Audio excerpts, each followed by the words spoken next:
Paz, irmãos.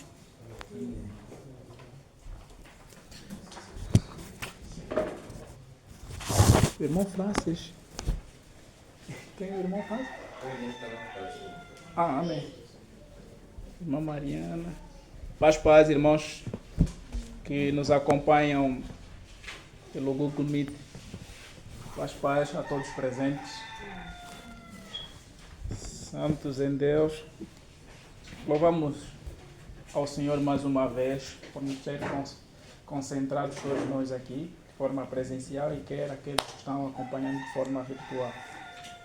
E louvamos a Deus pela graça que tem concedido ao nosso irmão David de poder orientar-nos com canções espirituais e hinos que são conhecidos no nosso meio. Nós louvamos a Deus, essa harmonia, essa toda a coordenação é bonito de se ver, é bom para louvor e glória do Senhor, não para homem algum, nem para Ele, mas para a glória de Deus. Louvamos muito, que o Senhor continue a lhe fazer abundar nesta graça, assim como todos os irmãos naquilo em que cada um foi chamado em Deus. Amém?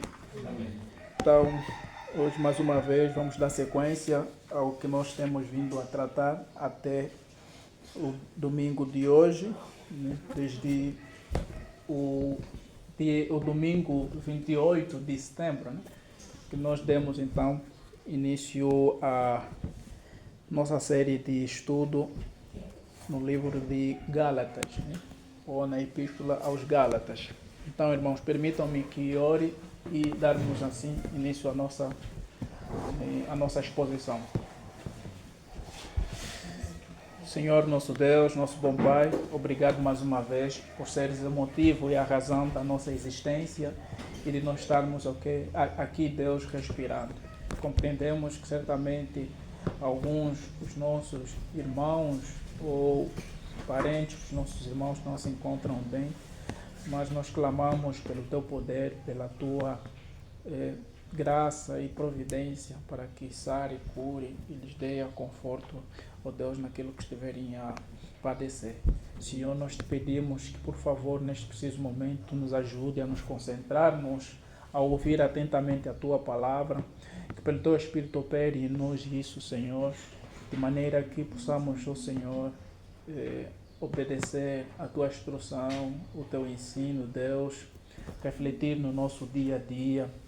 E isso, Deus, nós te rogamos pelo Teu Espírito, pois nós somos falhos e continuamente, Deus, rejeitamos a Tua vontade, a Tua verdade.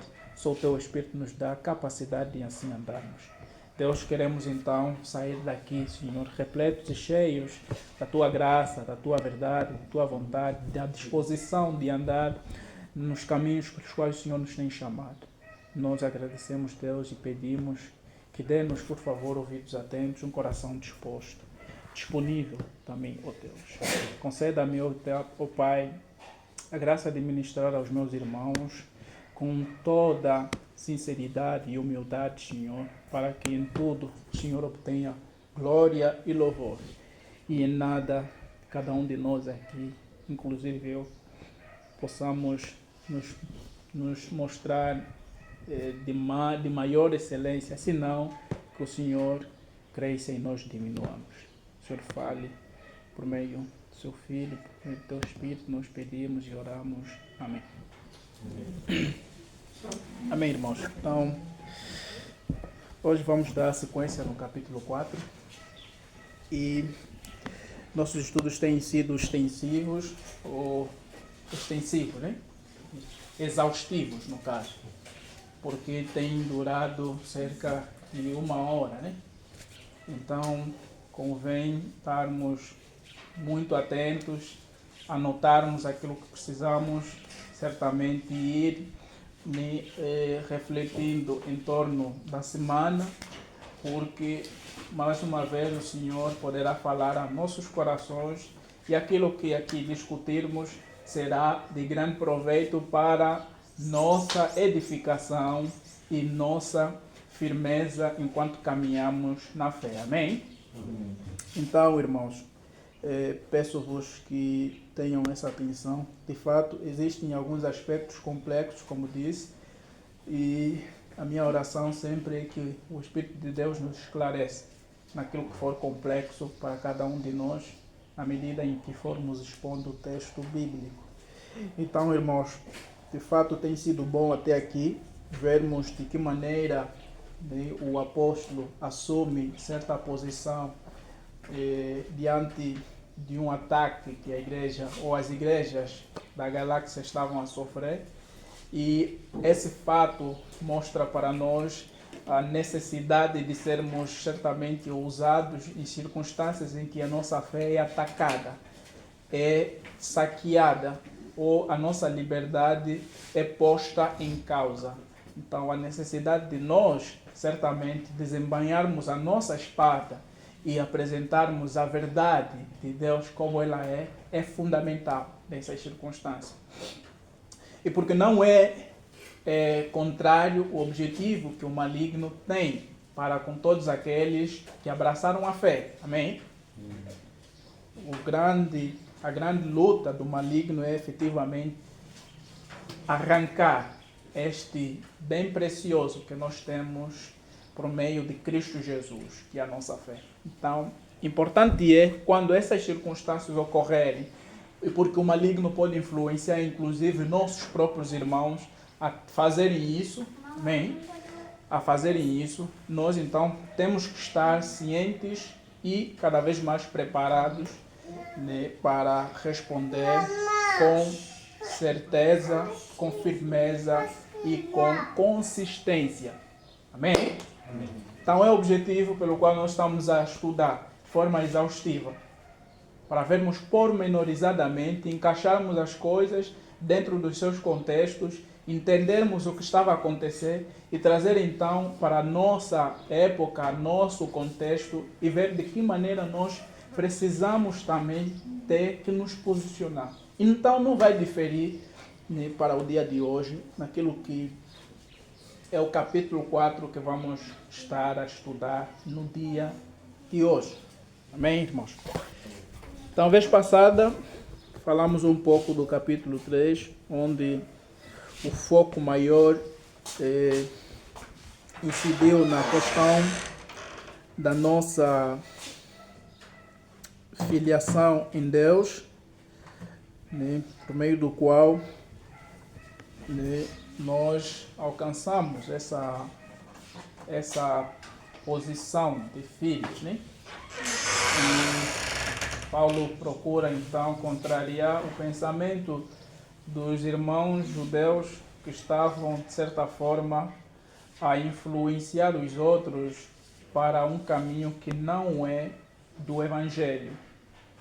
Então, Paulo está trabalhando continuamente, ou seja, Paulo está trabalhando mais uma vez nessa questão e a sua indignação por eles estarem efetivamente a mudar drasticamente ou de forma rápida, abraçando um outro evangelho, que na verdade não é o outro, mas eles colocaram, né, alguns elementos nesse evangelho, por assim dizer, para eles que é o mesmo evangelho, mas temos que, para ser salvo, acrescentar a circuncisão, a observação de todas as outras leis que Moisés determinou.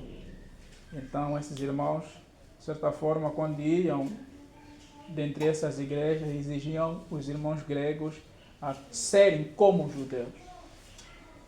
E isso é uma realidade contrária ao Evangelho. O Evangelho, o apóstolo Paulo mostrando, desde Abraão vem sendo anunciado. Certamente em Abraão nós temos essa palavra de promessa, que não estava confinado à lei, mas estava confinado na fé, que o próprio Deus imputou a Abraão antes mesmo de ele se circuncidar. Amém?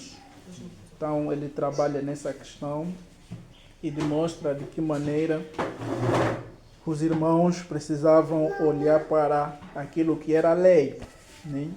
Falamos da figura, né, de tutela e do aio, né? Tutela no sentido de que nós éramos aprisionados pela lei.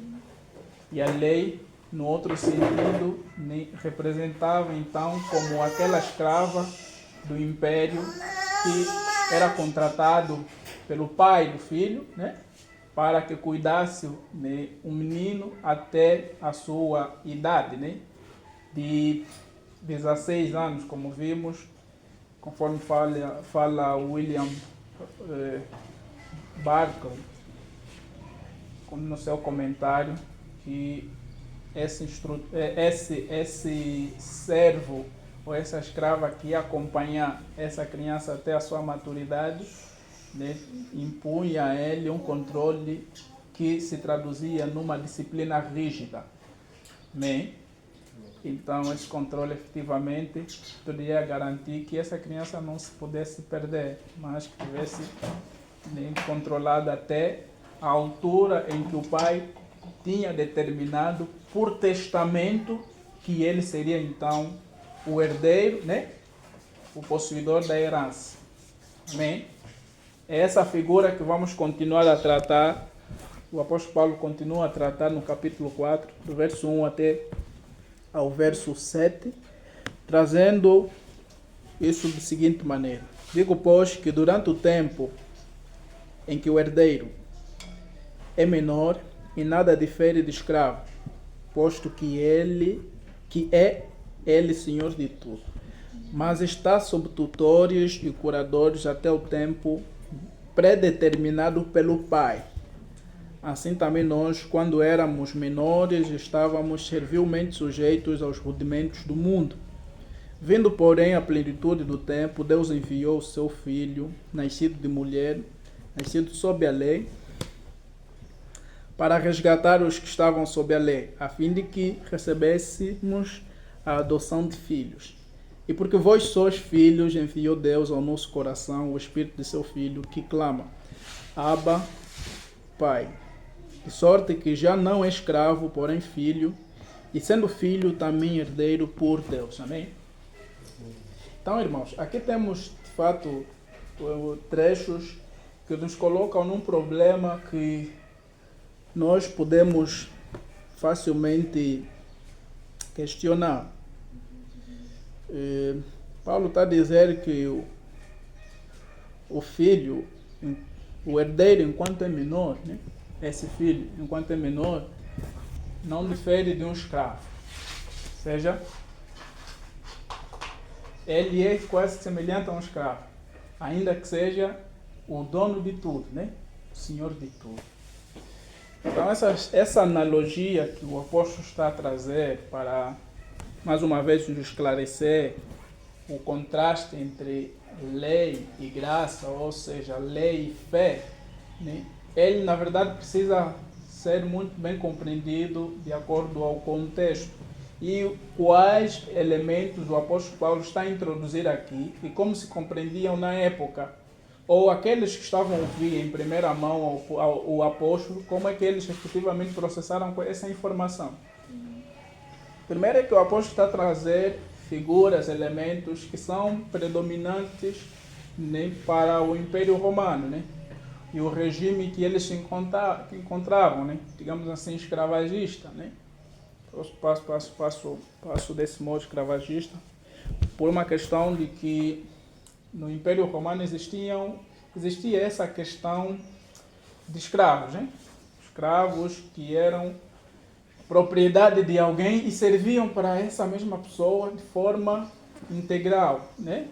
Esse mesmo proprietário, adquirindo esses escravos, ele podia ter direitos sobre a vida desses escravos por tempo que ele achar, né, ou determinar que esse escravo poderia depois obter sua liberdade. Então, esse escravo não tinha como negar a vontade do seu proprietário, senão se sujeitar a essa vontade. Então, a figura desse herdeiro que é menor é, na verdade, né, a condição dos judeus, ou seja, está a olhar para uma questão da antiga, ok? Antes da manifestação do próprio Senhor Jesus Cristo, né? A lei em que serviu para o povo, né, de Israel.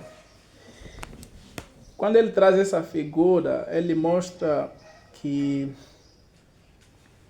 os judeus estavam efetivamente a passar por uma escola onde eles ainda não tinham por direito completo, né, as promessas ou testamento que Deus tinha feito que eles pudessem então possuir. Amém? E esse testamento, estamos a olhar a figura de Abraão. Amém? A promessa que Deus fez. Ele fez uma aliança. Por isso é que esse não diferia,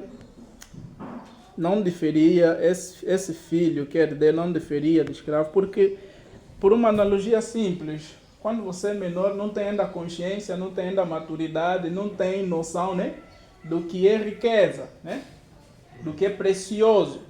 Então, você vai precisar de todo o acompanhamento, de toda a instrução. E aqui estamos a olhar para uma figura de um pai rico, ok? Que tem herança e fortuna e que escreve esse testamento e essa fortuna tem que ficar para o filho. Então, ele determina nesse testamento que o filho, quando atingir a idade adulta, pode então fazer o usufruto ou o uso daquilo que efetivamente está lavrado ou determinado no testamento. Ou seja, ele passaria a ter os direitos efetivos sobre a herança. Não se trata que não é filho, mas a analogia do apóstolo é que ele está quase que nem na condição também do escravo, sem direitos sobre aquilo que realmente tem direito, né? Então, ele está sobre esse acompanhamento. E a figura dos tutores e curadores aqui, que esse pai rico vai contratar para, então, acompanharem esta mesma criança, ok? Porque a questão de menor aqui é mesmo colocado para criança. O termo original, que é o népios, significa criança, ou menor, verdade? É para, então, instruírem esse menor, acompanhar esse menor até uma certa fase. O F. Bruce é um erudito comentador. No seu comentário ele diz que no Império Romano existia essa questão de que quando o pai deixa um testamento, ele estabelecia um horizonte temporal. E esse testamento, ele contratava esse pessoal, no caso os tutores e os curadores, para que acompanhassem esse mesmo filho. Só que o acompanhamento do tutor se daria, né, desde o pequeno até aos 14 anos. Okay? E os curadores, na verdade a figura do tutor é nada mais, nada menos que aquele que cuida do menor. E o curador é então chamado administrador, né? O mordomo. O termo aqui usado é o termo que usa-se para dizer economia, né? Que é a administração de casa. Então, oikonomos, que aqui foi traduzido, é para se referir a um administrador de casa. Então, esse curador é efetivamente essa pessoa que tinha cuidado sobre, né, a casa. E não só sobre a casa, sobre elementos desta casa. E aqui, concretamente, estamos a falar da figura do filho, né? Que é menor, da criança. Então, ele tinha o cuidado sobre essa mesma criança. O curador acompanhava essa criança desde os 14 anos até 25 anos. Chegando aos 25 anos, então tinha agora a noção, porque chegou a idade de maturidade, que o objetivo deles é acompanharem até a sua maturidade, para que depois tivesse que fazer o uso daquilo que lhe é por direito, como filho, mas ainda criança. Então, por isso é que ele fala aqui, o apóstolo Paulo, do tempo pré-determinado pelo Pai, né? Nesse testamento, o Pai determina, então, ou existia essa questão no Império Romano, desse tempo determinado, como o F. Bruce falou-nos. E ele nos coloca meio que nessa condição, quando éramos menores, também servíamos servilmente sujeitos aos rudimentos do mundo. Né? Aqui os rudimentos do mundo, ok, a palavra traduzida para o rudimento, ele fala basicamente de, né, coisas elementares. Coisas elementares é como que o alfabeto, né, para uma criança. O alfabeto sabemos que são as iniciais, né, o que uma criança inicialmente deve ser instruída, né, para que entenda como se possa ler. Então a figura aqui das coisas iniciais, geralmente os judeus tinham praticamente esse costume de que na iniciação eles introduziam aspectos iniciais da lei. Então é mais ou menos que o povo dos judeus estava numa escola, né, de iniciação durante o período em que a lei estava vigente, para que, vindo a graça por meio de Cristo Jesus, então eles estivessem aptos. Por isso é que nós dissemos no capítulo 3 que a lei ele servia de aio, né, para nos levar até Cristo. Então essa preparação toda que a lei tinha efetivamente em nós.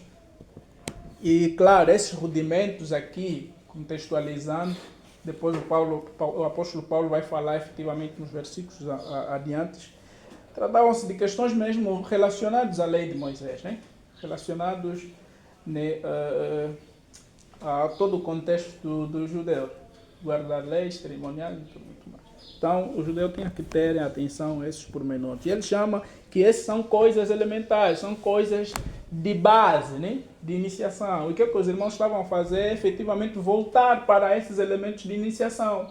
Ou seja, quando eles assumem que a fé não é suficiente, mas que a lei também tinha que cooperar para a nossa salvação, o que eles estavam a dizer? Que a promessa que foi feita por meio da fé, né, não pode ser completada se não observar-se a lei. Ou seja, sem a lei. Então, o que eles estavam a tentar dizer? Tem que se circuncidar, tem que guardar isso, aquilo, para que você seja salvo. E não é essa a verdade, porque o apóstolo Paulo nos fala que essa lei foi determinada para um tempo, para uma ocasião, ok? Para que vindo, ok? Vindo Cristo, né? Vindo, porém, a plenitude do tempo, Deus enviou seu Filho, nascido de mulher, nascido sob a lei. Amém? Então, essa plenitude é o tempo predeterminado por Deus para que, né, o seu Filho fosse manifesto e morresse na cruz, e por meio do qual todos viessem, então, crer. E é essa, efetivamente, a descendência que nós aprendemos, né, no capítulo anterior, que Paulo fala que Deus prometeu a Abraão, né? Que o seu descendente faria por meio dele uma grande multidão. Essa descendência é Cristo. Então, o tempo determinado é efetivamente a manifestação de Cristo, por meio do qual nós chegaríamos então à fé. Então, o apóstolo Paulo está a mostrar que, vindo esta plenitude, nós não estamos mais sujeitos, ok, ao que a lei demandava. Nós não podemos mais ficar como que presos na lei. Por quê? A lei nos colocava como, né, na condição de presos, aprisionados sem liberdade, né, de menores, amém? De crianças. E vejam que quando Paulo fala dessa manifestação na fé, no verso 5, ele diz: para resgatar os que estavam sob a lei, a fim de que recebêssemos a adoção de filhos. Amém? E há uma confusão aqui, e muito facilmente nós podemos entender aqui que em Cristo Jesus, né, Deus nos adotou como sendo o quê? Como sendo, como é que posso traduzir isso? Filhos não legítimos. Ok, filhos não legítimos, ou que na verdade é como a própria palavra de modo geral se traduz, né? Que é um filho que não é por natureza, né? Um adotado é um filho que não é por natureza. Um filho concebido para aquela família. Mas aqui a expressão utilizada ele descreve o quê? Ele descreve uma adoção que significa elevar a posição de filhos adultos. Porque o próprio contexto vai nos ajudar. O que está o apóstolo a tratar? Ele está a tratar de um herdeiro que ainda é menor, ainda é criança.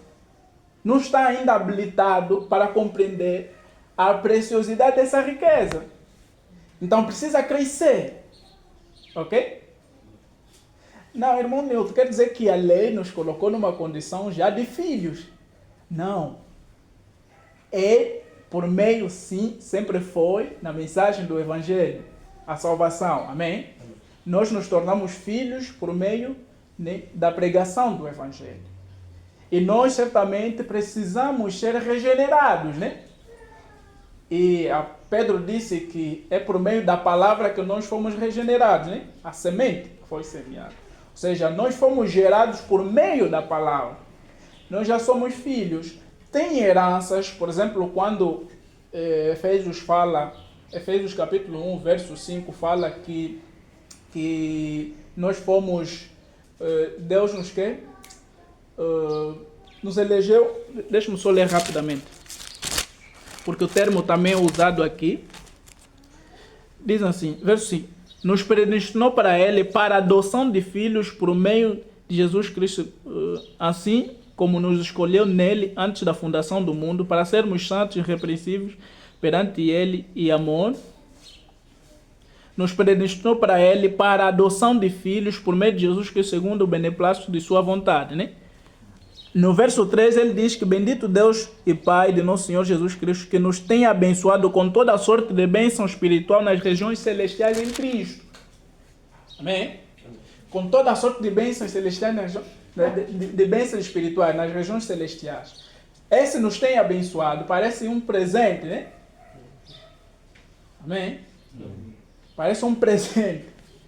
Ok? Mas é que Deus já nos tinha elevado a essa condição. Como filhos para herdarmos com Cristo Jesus. Só que, ok? Você enquanto é menino não tem como estar habilitado a isso. Amém? Então a graça de Deus nos tornou filhos adultos para termos habilidades para essa mesma. Quando nós cremos, já somos filhos adultos. Amém? Amém? Já somos filhos adultos. Não, irmão Nilton, então somos crianças. Quando o apóstolo Pedro diz que desejar efetuosamente o leite espiritual para que por meio deles vá crescendo, né, como meninos. Amém? Então a questão vai ser, então esse texto não se aplica a nós, já que temos muito tempo na fé, já não mais se aplica, não podemos mais desejar a palavra. Não é isso que está sendo. Como meninos, é uma analogia, é uma comparação. Amém? É que em todo momento, por isso é que a Escritura nos fala, por exemplo, em Apocalipse, ao voltarmos ao primeiro amor, vais perceber que é voltar o quê? A iniciação. Não é isso. Ok? É voltar ao amor que foi então a base, a fé foi a base, aqueles elementos iniciais, fundamentais para a nossa sustentação em Cristo. Ou seja, o babebibobu do Evangelho tem que estar sempre aí. Não pode se perder em qualquer estágio que você estiver. A necessidade de perdoar, a necessidade de amar, a necessidade de fazer o bem aos próximos. Amém? A necessidade de pregar o Evangelho. Enquanto você cresce, essas coisas não podem desaparecer. Então, a preocupação do Senhor Jesus Cristo ao revelar-nos essa mensagem é que o que estava a acontecer é que os cidadãos de Éfeso estavam a abandonar aquelas coisas essenciais da fé. Então, nós aqui, a adoção, no contexto, está a se tratar de sermos elevados a uma posição de adultos. Amém? Para termos capacidade, então, de termos acesso às riquezas, então, que por meio da fé em Cristo Jesus, Deus Pai nos prometeu. Por isso é que Ele nos deu o Espírito do Seu Filho, que clama em nós, Abba, Pai. Né? Abba é um termo aramaico, porque estamos a olhar para uma igrejas, né, que são constituídas por judeus e gregos. Né? E Pai, claro, foi traduzido aqui no termo grego mesmo. Né? Então esses dois grupos podiam perceber facilmente essa mensagem, né? Então está a falar tanto para os judeus que estão se perdendo, quanto para os gregos que estavam a ser também, de certa forma, influenciados nisso. De sorte que já não é escravo, porém filho, né? Ou seja, ele já não está numa condição de não ter mais direito, mas agora ele tem a plena noção, a plena consciência em Cristo Jesus por meio da fé, de tomar posse, né? Permitam o meu termo, tomar posse daquilo que é por direito, amém? Aquilo que Deus prometeu, então, a nós por meio da fé. E sendo filho também herdeiro por Deus, amém? Outras palavras traduzidas. Verso 8 ao verso 11.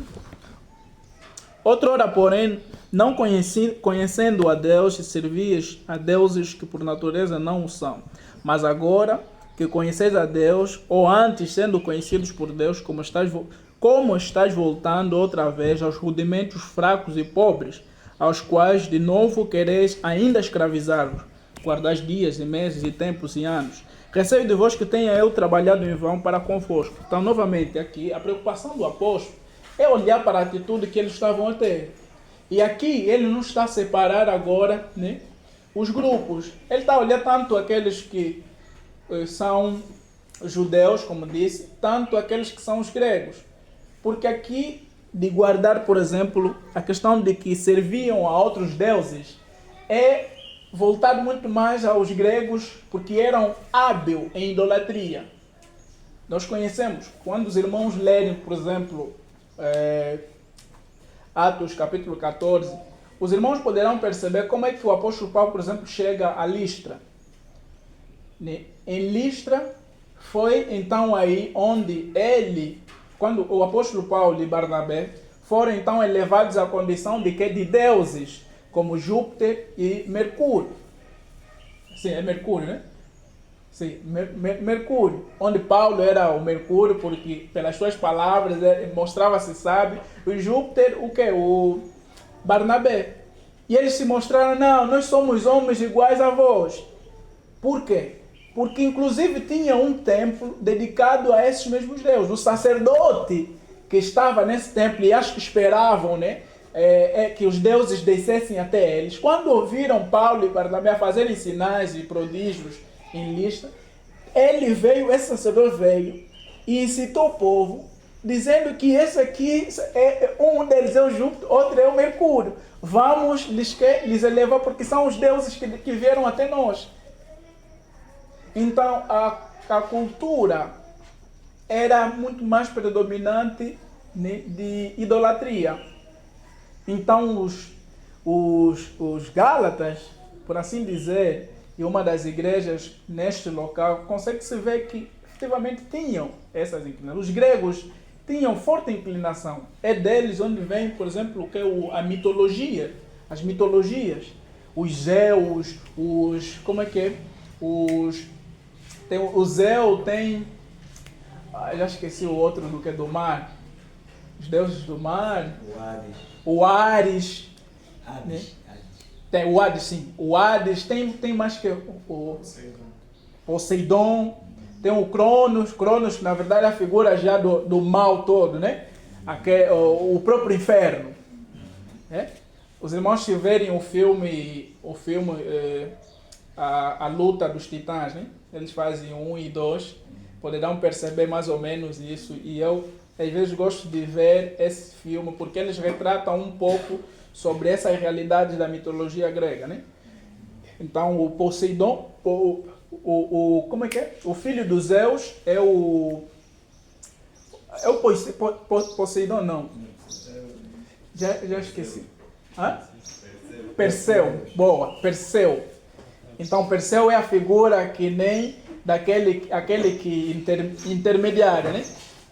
Na figura, por exemplo, de Cristo, que intermediava entre Deus, né, e o povo. Então, ele que ia lá, salvava da invasão dos deuses ao povo. E então tem uma coisa toda aí construída mitologicamente, um mito, e os gregos criam nisso. Amém? Entendiam que esses efetivamente eram deuses que precisavam ser venerados. E há muito conteúdo desse tipo nas redes sociais, no YouTube, poderão ver. Então, irmãos, aqui o apóstolo Paulo está efetivamente a mostrar a condição anterior que eles se encontravam, tanto como mostrou aos judeus que não podiam efetivamente voltar aos rudimentos, né, do mundo, que ele entende de os rudimentos da iniciação, do judaísmo. Amém? Não podiam voltar a isso.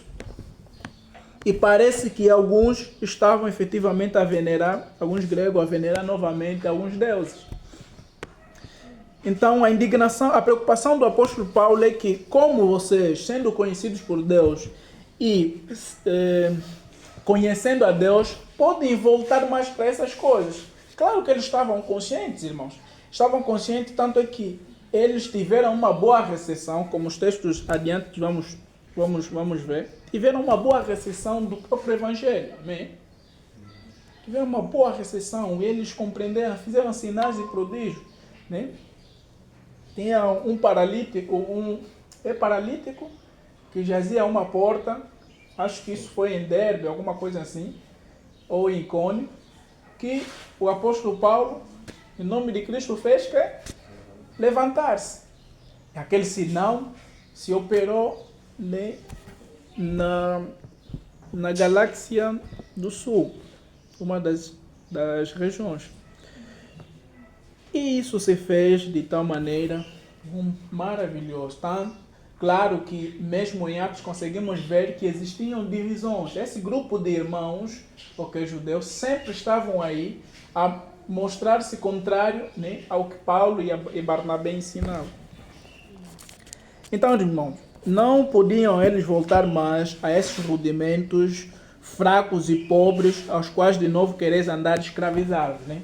Paulo usa expressões muito fortes para descrever, então, essas instruções que eles estavam a exigir aos irmãos que obedecessem, se sujeitassem novamente. Então, ele diz mesmo de rudimentos fracos e pobres. E não é diferente o que ele faz aos que estavam, parece que o mesmo grupo, faziam isso na igreja de Colossos.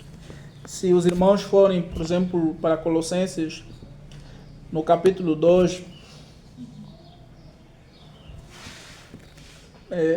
verso 8, diz que cuidado que ninguém vos venha enredar com sua filosofia e vãs sutilezas, conforme a tradição dos homens, conforme os rudimentos do mundo, e não segundo Cristo. Amém? E depois ele vai destacar no verso 18: ninguém se faça árbitro contra vós outros, pretextando humildade e culto dos anjos, baseando-se em visões, efetuando-se sem motivo na sua mente carnal. E no verso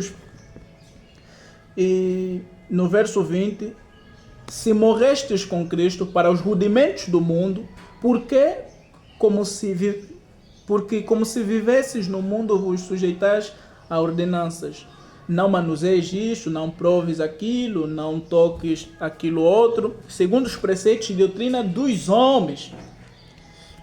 Tais coisas, com efeito, têm aparência de sabedoria, como culto de si mesmo e de falsa humildade e de rigor ascético. Todavia não tem valor algum contra a sensualidade. Então, irmãos, parece que existia alguns ascéticos, né? O asceticismo é levar com veemência, né?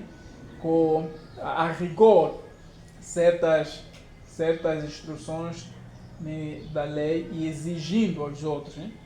E eles estavam a fazer parecer-se como que santos, como aqueles que são impecáveis, né? Que quando observado essas coisas você estaria limpo, livre. E Paulo está a dizer que esses ensinamentos, esses rudimentos são fracos, pobres, né? São de homens. E claramente porque deixaram de ter o peso, amém, que outrora tinham. Por uma simples questão. Agora, por meio da fé em Cristo Jesus, nós somos justificados. Nós somos salvos. é estabelecida então a promessa, não por observação da lei, de alguns aspectos da lei, não. E nós falamos muito bem aqui que não tem como alguém, por meio da lei, ser justificado. Então é isso que ele está trabalhando. Nos versos 12 a 20, o apóstolo Paulo está a mostrar a necessidade que os irmãos a necessidade dos irmãos olharem para a forma como ele andava, vivia, e fossem tal como ele é. E até ele se coloca numa condição igual a eles, né? Sede como eu sou, né? E eu também sou como vós.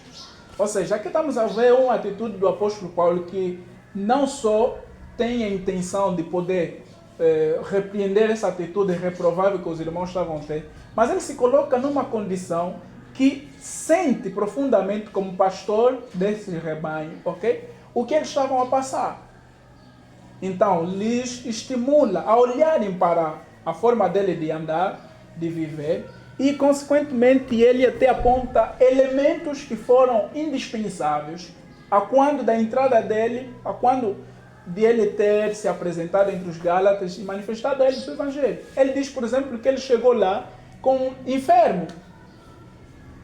Mas essa enfermidade não impediu o apóstolo Paulo de anunciar o Evangelho a eles. Antes, eles olharam para essa enfermidade e lhe acolheram como um anjo. Porque se maravilharam. Amém? E acolheram como um anjo e se maravilharam. E certamente receberam o Evangelho, né, conforme tinha ele testificado e revelado, né, a eles. Os irmãos ficaram alegres, né, de tal maneira que o apóstolo Paulo até mostra que eles, na sua boa intenção, após acolherem o Evangelho e perceberem que o apóstolo é efetivamente um apóstolo de Deus. Amém? Pelos sinais e prodígios que foram no meio deles operar. Eles até tinham, o apóstolo diz que essa enfermidade que ele tinha, aqui não há consenso se o que efetivamente o apóstolo Paulo tinha dessa enfermidade, ok? Mas é dito alguns que o apóstolo Paulo provavelmente terá tido malária. Malária por conta de quê? Porque o litoral de Icônio, alguma coisa assim, tinha uma vala que acumulava, segundo os historiadores, acumulava muitos mosquitos. Então Paulo terá passado nessa região e muito provavelmente apanhou, né, o paludismo. Outros dizem, engraçado, né? Malária, não, paludismo não, malária, né? Vamos colocar só assim, malária. Paludismo é mais do angolano. Pronto. Então outros dizem que a enfermidade se traduzia em quê? Se traduzia, né, nas perseguições que o apóstolo Paulo terá sofrido. Porque nós sabemos que foi mesmo, acho que em Listra, onde ele foi apedrejado quase até a morte, né? Quase até a morte. E saiu daí com uma condição já não boa para Derbe. Isso os seus irmãos lerem em capítulo 14 de Atos. Para Derbe, quando vai para Derbe, então vai numa condição assim já, né? Alguns apontam que pelo menos essa evidência seja confirmada como a enfermidade do apóstolo Paulo. Outros vão ainda naquela questão de que aquilo que ele disse em 2 Coríntios, acho que 12, né? Sobre o espinho na carne.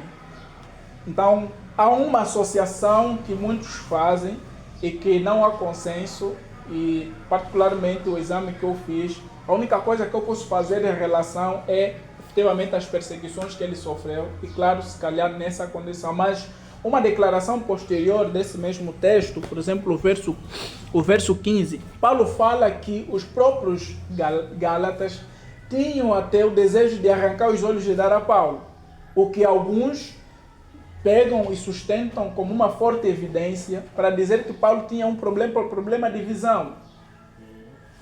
Mas não há qualquer fundamento, não há qualquer referência no texto bíblico. Tentam puxar, né, a cegueira dele a quando de ele ter sido chamado por Senhor, né, em Damasco, no caminho a Damasco. E essa cegueira que o Senhor abriu, alguns dizem que não tinha algumas falhas, que se calhar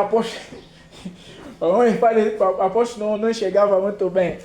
Muito bem. Então são conjecturas, são coisas que não temos qualquer relação, né? Senão que ele está aqui a dizer. Então, muito provavelmente seja isso, muito provavelmente seja que problema de visão, porque eles podiam arrancar os olhos e dar ao apóstolo, que poderia representar, né, que ele estava a ter dificuldade de enxergar. E isso por amor a eles. E o apóstolo Paulo fica indignado como pastor, que, por ter vos dito a verdade, porventura então me tornei inimigo de vocês, né? E vai prosseguindo que aqueles que vos incitam a poder se curvarem nas obras da lei, na verdade eles o fazem para que vocês se tornem reféns deles, né? Não por uma questão de zelo propriamente dita. Ele diz que é bom sim ser zeloso de boas coisas, mas esse zelo que vos leva, né, a distorcer o santo evangelho não é um zelo louvável, né? Por isso ele sentia, de novo, como pastor que ele é, para essas igrejas, né? Sentia de novo as dores, né? De parto, como a mãe que dá então a luz. O desejo do apóstolo aqui como pastor é que Cristo fosse então formado no coração dos irmãos da Galácia, por conta dessas todas divergências e situações variadas que estavam acontecendo no meio deles. O desejo do apóstolo é que eles mantivessem Cristo em seus corações da maneira como tinha os revelado, né?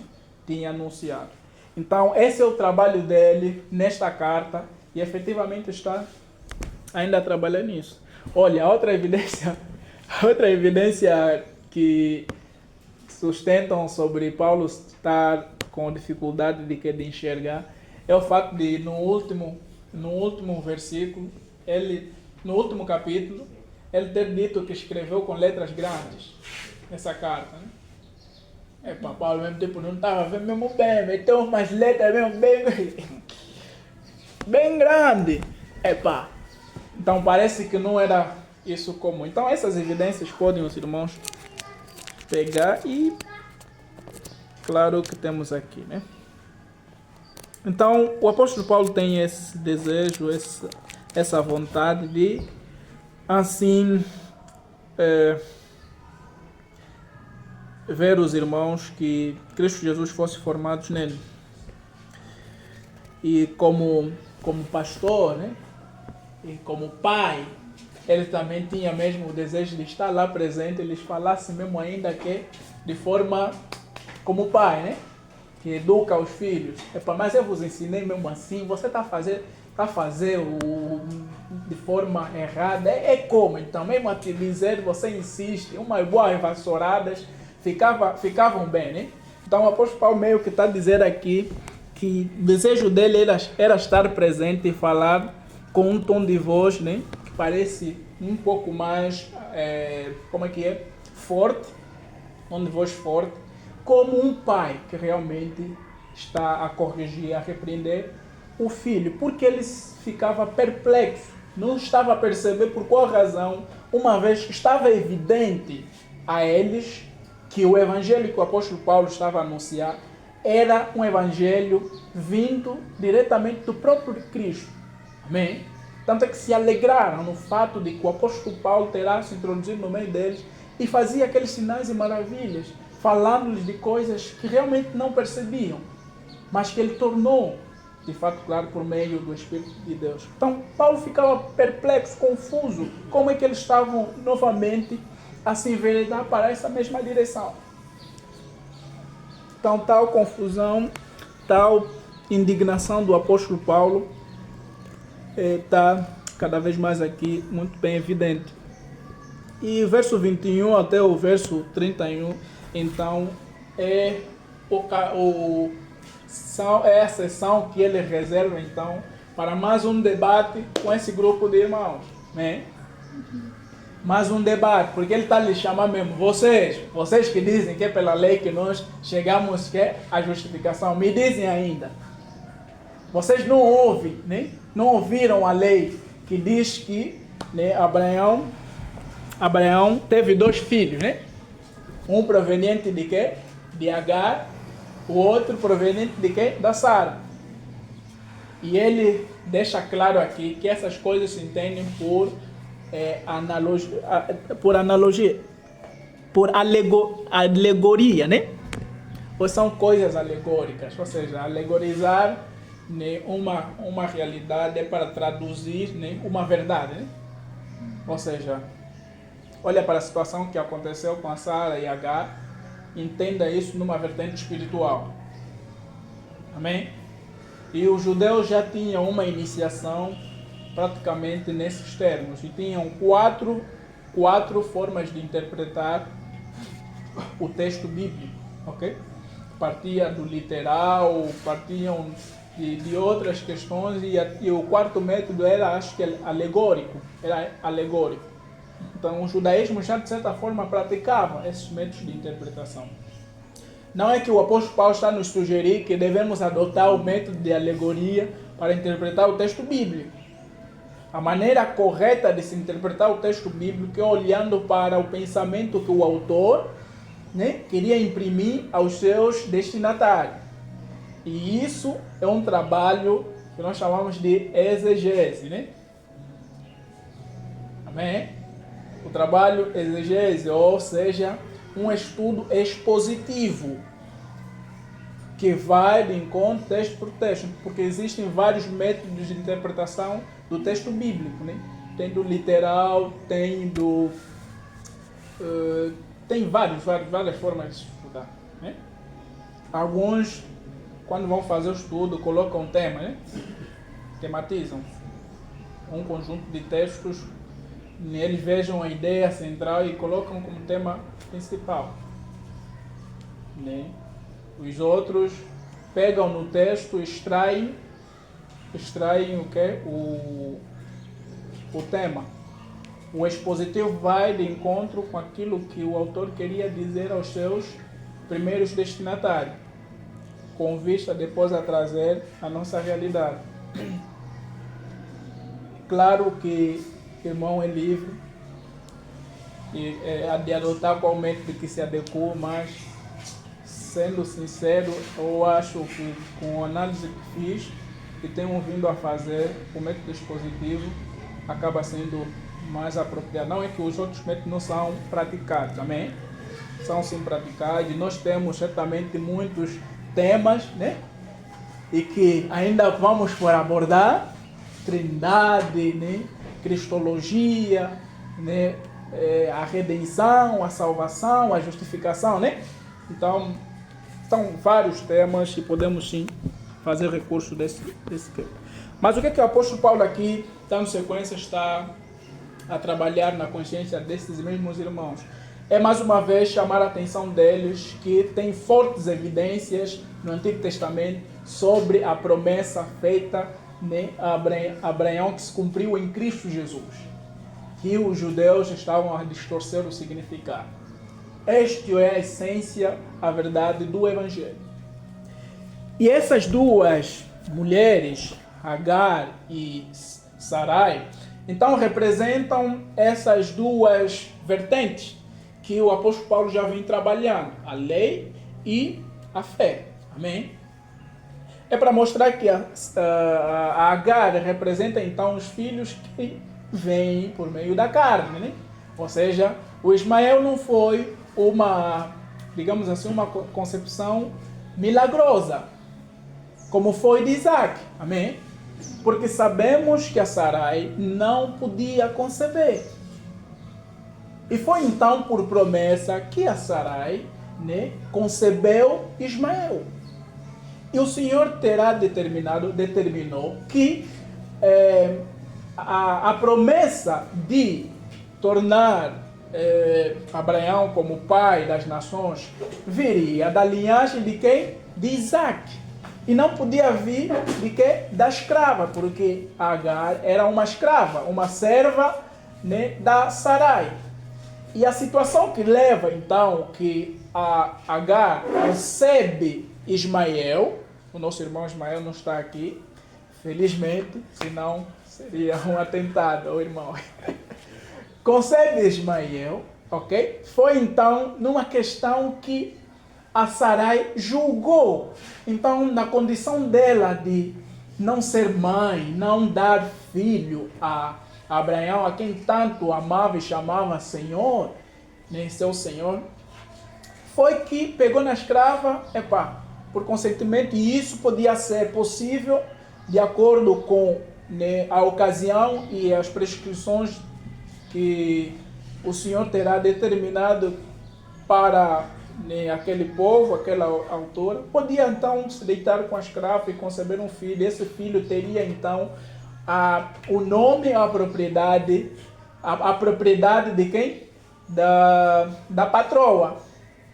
Porque, como dissemos, o regime de escravos é que o escravo, tudo que ele gerava e concebia, era a propriedade exclusiva do seu senhor ou da sua senhora. Amém? Então foi nesse sentido que, vamos já terminar, foi já nesse sentido que a Sarai julgou que fosse então, se calhar, conveniente dar-lhe um filho, mas através da sua serva. E assim Abraão ouviu então a sua esposa e entrou com Agar e concebeu Ismael. Ismael se fortaleceu e cresceu. E com certeza, quando a promessa veio se cumprir, né, que o Senhor terá feito a Abraão, que a Sara iria conceber um filho. Acho que Abraão veio ter com 100 e tal anos, com 100 anos, né? Porque me lembro, veio ter Isaac com 100 anos. Então Isaac é gerado e depois de um tempo, depois de Isaac crescer, depois de um tempo, Abraão resolve então dar uma festa, né? Para se alegrar com toda a sua jurisdição pelo filho que o Senhor terá lhes concedido. E foi então nessa celebração que a Sarai fala para Abraão que tinha que expulsar Agar porque não via boas intenções em Ismael. O nosso irmão Ismael tem boas intenções, amém? Não é esse Ismael.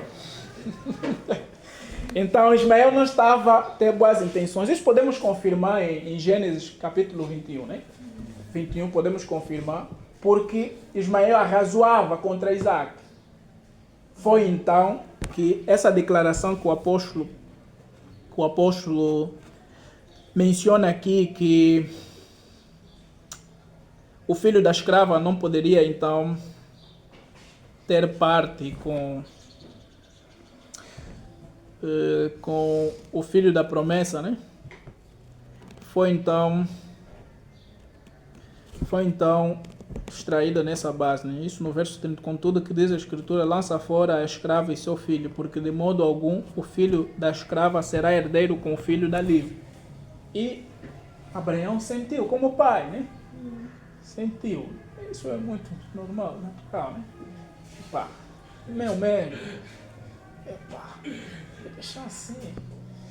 Sarai, tá pensando no bem, irmã Jordina, tá pensando no bem, temos que não pode. Mas pronto. O Senhor depois vem e diz, tá mesmo ouvido a irmã Jordina, esse mesmo não vai herdar.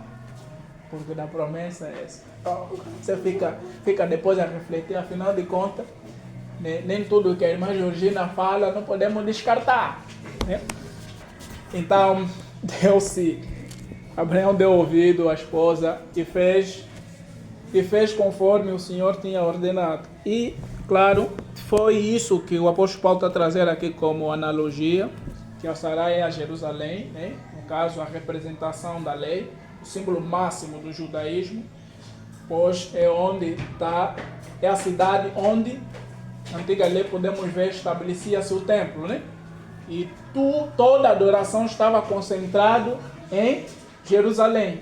E tinha leis próprias em que toda pessoa que orasse voltado ao templo que o Senhor Salomão, né, construiu para o Senhor, sua oração seria ouvida.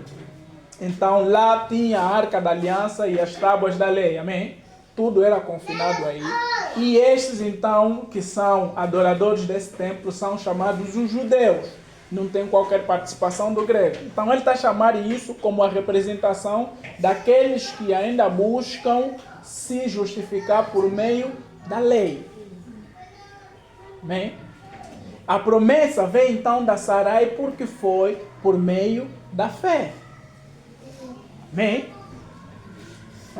foi estabelecido por meio da fé. Isaac, todos que vêm do Isaac, então são descendentes da fé que o Senhor efetivamente viu em Abraão. Então, Deus assim estabeleceu, por analogia, a sua aliança, o seu concerto, a sua salvação. Então, os contradizentes não tinham razões, não tinham bases para negar isso. Porque o apóstolo já vem tratando sobre isso desde o capítulo 3, que ele já vem retratando sobre essas figuras, para deixar evidente e claro aos irmãos que nós somos filhos da promessa como Isaac, e não somos filhos da escrava, mas sim da livre. Ou seja, que nós, por meio da fé, somos livres, porque Cristo nos libertou da maldição da lei. Nós não podemos mais voltar naquilo que efetivamente nos prendia, nos escravizava e nos mantinha como criança, como menores. Nós agora, por meio de Cristo Jesus, somos, recebemos a adoção como filhos adultos. Amém? Que agora podem ter acesso às riquezas incontáveis, infindáveis, incorruptíveis que Deus preparou então para nós. E veja, irmãos, que a adoção de filhos tem fases. Tem essa de nós crescermos para sermos adultos. E tem a adoção que aguardamos, que é a glorificação. Quando Paulo fala, por exemplo, em Romanos capítulo 8, os irmãos que forem ler, vão perceber que Paulo fala aí que a criação espera, a adoção dos filhos, Ou seja, quando tudo isso será então transformado, nós então teremos o corpo glorificado. Paulo chamou isso como adoção. Amém? A mesma palavra que se colocou aí. Então, irmãos, Deus então desse modo nos confiou a sua mensagem, o seu evangelho. E é desse modo que devemos perceber quais lições importantes a tirar daqui para fecharmos a nossa sessão. Primeiro, primeira lição.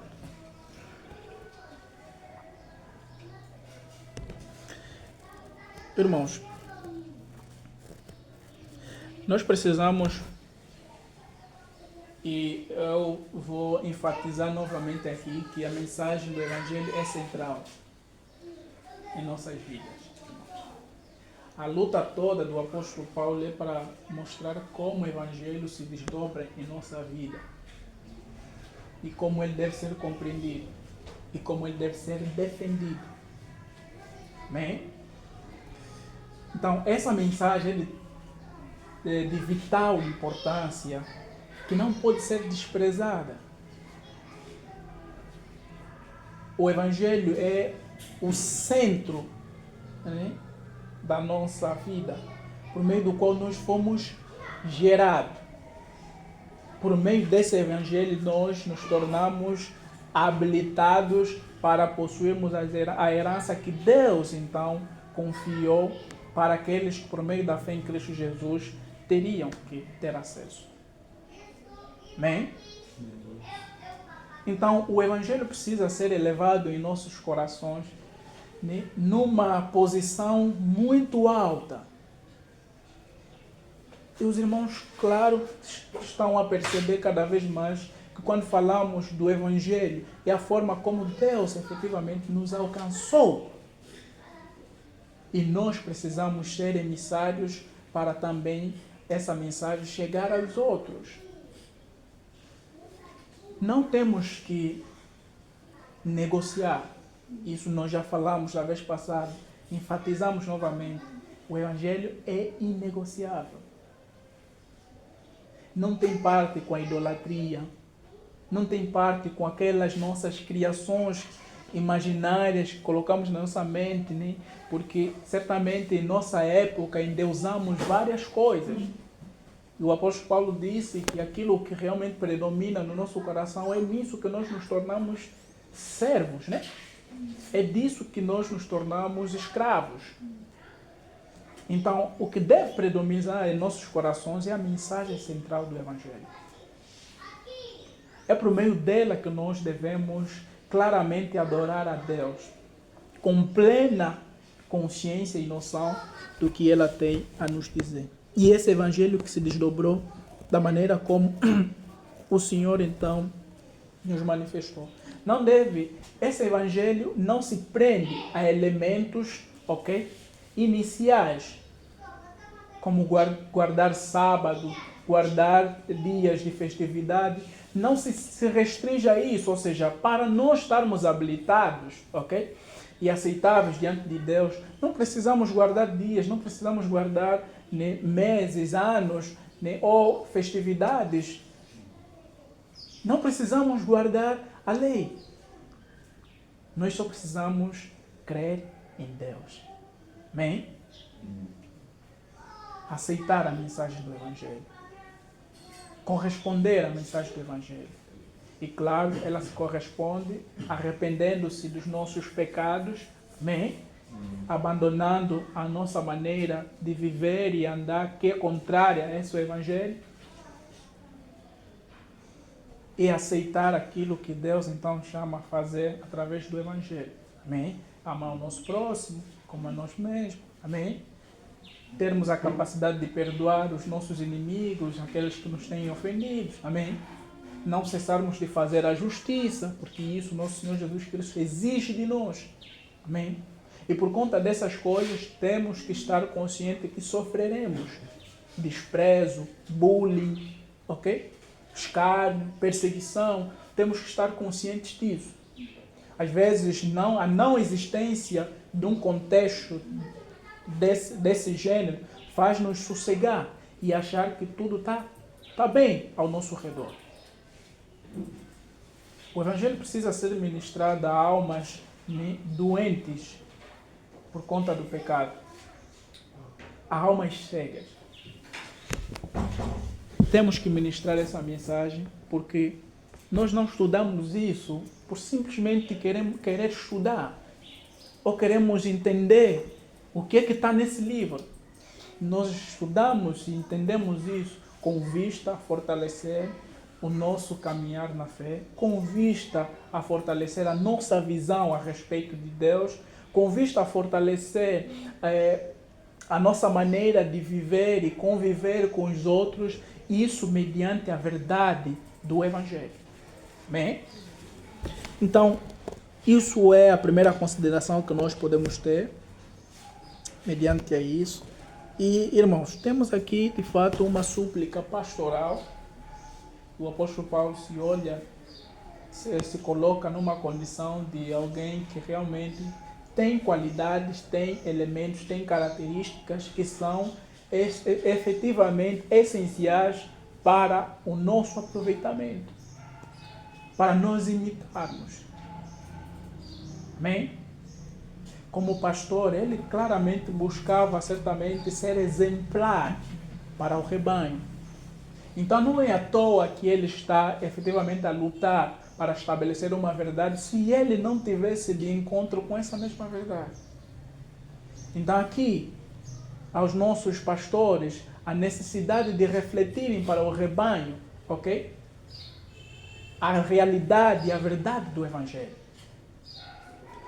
Os nossos pastores têm a missão de efetivamente mostrar ao rebanho, ao povo de Deus, que assim os ouve, os acompanha, por meio do seu trato, por meio da sua maneira de conviver, de andar, de proceder, precisam influenciar o rebanho. Amém? Porque são espelho. E Pedro deixou claro isso na primeira carta que leva o seu nome, no capítulo 5, verso 1. Apacente um rebanho, não por força nem por violência, né? Mas por humildade. Quem colocou os ministros, os pastores da comunidade de Deus e devem reportar todas as falhas desse seu rebanho a ele, para que ele conserte. E é através desse exemplo dos pastores que realmente nós que somos servidos, nós que estamos sujeitos aos ministros, devemos então seguir o procedimento deles. Claro, essa sujeição não se traduz em uma cumplicidade. Se traduz em recolher aspectos essenciais que concordam, coadunam com o Evangelho do nosso Senhor Jesus Cristo. E viver isso. Amém? Não idolatrar pastores, figuras, não. Devemos recolher do bom que eles nos passam, porque é isso que o apóstolo Paulo procurava ser para essas igrejas. É isso que o apóstolo Paulo mantinha. E a necessidade desses mesmos pastores se dedicarem, se doarem ao serviço do rebanho, ok? Sofrendo inclusive, padecendo inclusive, né? Vamos ver no apóstolo Paulo, ele tem dores, né? E Paulo não só tinha dores pela igreja da Galáxia, mas por todas as igrejas, né? Acho que em Tessalonicenses que ele fala isso, né? Não só me pesam, né? Não só me pesa o cuidado sobre vós, mas como de todas as igrejas, né? Que ele cuidava. Não sei muito bem se é mesmo em Tessalonicenses, mas os irmãos penso que poderão lembrar. Então Paulo suportava uma enorme carga sobre os seus ombros, né, da necessidade de ministrar aos irmãos, supervisionar a fé dos irmãos, cuidar de forma devida os irmãos, estar atento sobre o crescimento desses meus irmãos, o alimento que esses irmãos estão a apropriar-se. Amém? E quem efetivamente está a saquear esse mesmo rebanho. Amém? Porque o pastor, quando olhamos na figura de João capítulo 15, né? Quando olhamos para João capítulo 15, nós olhamos para um pastor que está adiante do rebanho, amém? Com seu cajado, protegendo esse rebanho. É aquele que cuida, cerca, né? O aprisco que o Senhor lhe comissionou. E procura o quê? Procura dar a vida por esse mesmo rebanho. Assim como o seu Senhor deu a vida por nós. E é isso que o Paulo está a fazer. Ele sente dores de parto. Então não se tratam de pessoas com características N diferentes, que às vezes não vão com a nossa cara, não. Trata-se do Evangelho que efetivamente foi gerado, foi transmitido. A vida que foi gerada nesses corações, que precisa ser mantida, cuidada, supervisionada, até que esta mesma vida seja chamada ao Cristo venha. Amém? Então, aos nossos pastores, aos nossos ministros, essa chamada de atenção, a necessidade de lutarmos e combatermos para proteger o rebanho de falsas noções, né, do mundo, de heresias, de erros gravíssimos que permeiam no nosso meio e que vêm de influências externas. Então é a missão, pastor. E não trata-se simplesmente da figura do pastor também, e devo aqui cair na posição de que todos nós, amém, precisamos ter esse cuidado mútuo. Amém? Liga para sua irmã, seu irmão, como ela está, como é que está efetivamente a sua devoção, de que maneira está a trabalhar na questão da meditação, da oração, da leitura da palavra.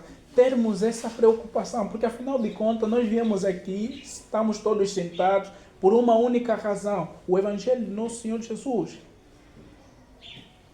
E para não dizer que é a mensagem que nos trouxe aqui, ok? O próprio Cristo é este que nos estabeleceu e uniu-nos aqui.